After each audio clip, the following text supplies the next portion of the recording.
ভ্রমণ মানে শুধু দেখার জায়গা নয়। ভ্রমণ মানে কার সাথে যাচ্ছি এবং কোথায় যাচ্ছি, অবশ্যই সেটা খুবই গুরুত্বপূর্ণ। নমস্কার, আমি প্রীতম এবং এটি আমার প্রথম ট্রাভেল ব্লগ।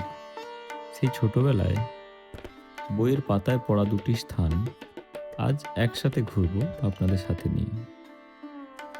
আজ আমি বেরিয়েছি আমার বাবা, মা, মেসো আর মাসিকে সঙ্গে নিয়ে কামারপুকুর ও জয়রামবাটির উদ্দেশ্যে, যা কিনা শ্রী শ্রী রামকৃষ্ণ পরমহংসদেব ও সারদা মায়ের জন্মস্থান।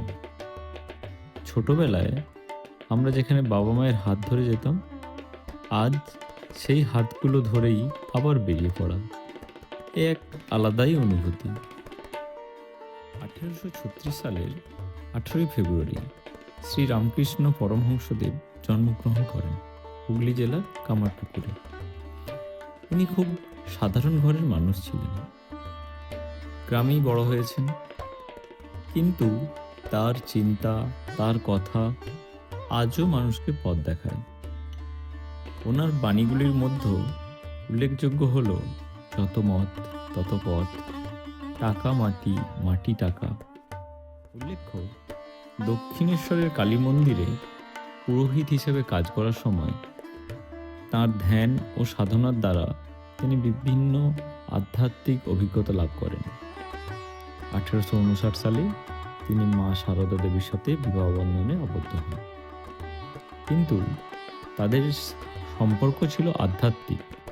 তিনি তার সহধর্মিণী, সহচর এবং প্রথম প্রধান শিষ্যা। ওনার জীবদ্দশায় গুরুরূপে বহু মানুষকে প্রভাবিত করেন এবং তার শিষ্য স্বামী বিবেকানন্দ পরবর্তীতে তার শিক্ষা নিয়ে রামকৃষ্ণ মঠ ও রামকৃষ্ণ মিশন প্রতিষ্ঠা করেন, যা আজও দেশের বিভিন্ন ক্ষেত্রে জনকল্যাণমূলক কাজ চালিয়ে যাচ্ছে। 1886 সালের 16ই আগস্ট থ্রোট ক্যান্সারে আক্রান্ত হয়ে মৃত্যুবরণ করেন।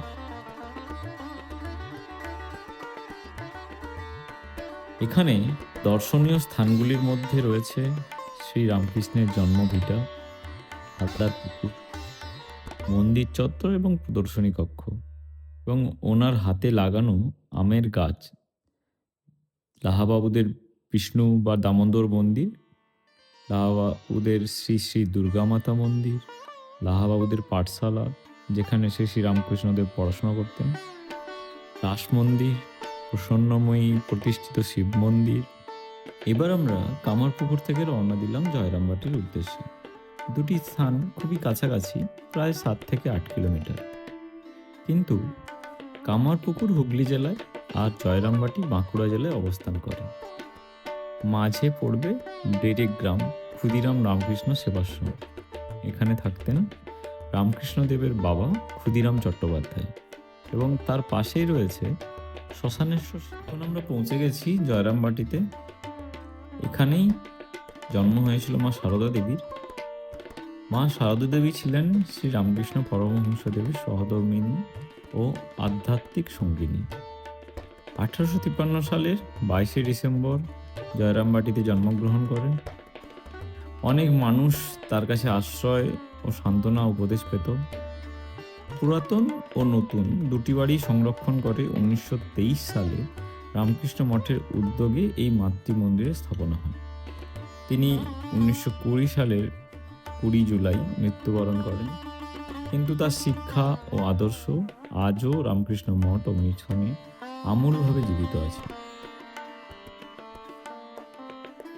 এখানেও ভোগ খাওয়ার ব্যবস্থা রয়েছে, তার জন্য কুপন নিতে হয়।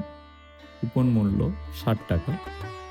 কুপন নেওয়ার সময় সকাল 11টা পর্যন্ত এবং ভোগ দেওয়া হয় 11:30 থেকে। মাতৃমন্দির দর্শনের সময় এপ্রিল থেকে সেপ্টেম্বর সকাল 6:30 থেকে 11:30, বিকেল 4টে থেকে রাত্রি 9টা। অক্টোবর থেকে মার্চ সকাল 6:30 থেকে 11:30 এবং বিকেল 3:30 থেকে রাত্রি 8:30। এখানে দর্শনীয় স্থানগুলির মধ্যে যেগুলি রয়েছে: রামকৃষ্ণ বিবেকানন্দ মিশন, সিংহবাহিনী মন্দির, শ্রী শ্রী মা সারদা কানন। এই সারদা কাননের নির্দিষ্ট টাইমিং রয়েছে। 7:30 থেকে 11:30 সকাল এবং 3:30 থেকে 5:30 বিকেলে। আপনারা যদি নিজস্ব গাড়ি করে আসেন, দুটি জায়গাতেই পার্কিং রয়েছে, তো আপনারা পার্কিংয়ে গাড়ি রেখে সব জায়গাগুলি ভ্রমণ করতে পারবেন। আর যদি ট্রেনে বা বাসে আসেন, তাহলে টোটো নিয়ে নেবেন স্টেশনে নেমে। টোটো আপনাদের প্রত্যেকটি জায়গা ঘুরিয়ে দেবে। মোটামুটি 700 থেকে 800 টাকার মতো ভাড়া নেবে। টোটোয় করে আপনারা সবগুলো ঘুরে দেখতে পারবেন। ক্যাপশনে থাকার জায়গাগুলি মেনশন করা রইল, বুকিং করে আসতে পারবেন। এবার বাড়ি ফিরে যাওয়ার পালা। এই চ্যানেলে আমি এমনই ভিডিও দেব যা অতি সাধারণ, প্রকৃত এবং বাস্তবিক। ভালো লাগলে লাইক, শেয়ার করবেন এবং এইভাবে আমার সাথে ঘুরতে চাইলে সাবস্ক্রাইব করে দেবেন, পাশে থাকবেন। ধন্যবাদ।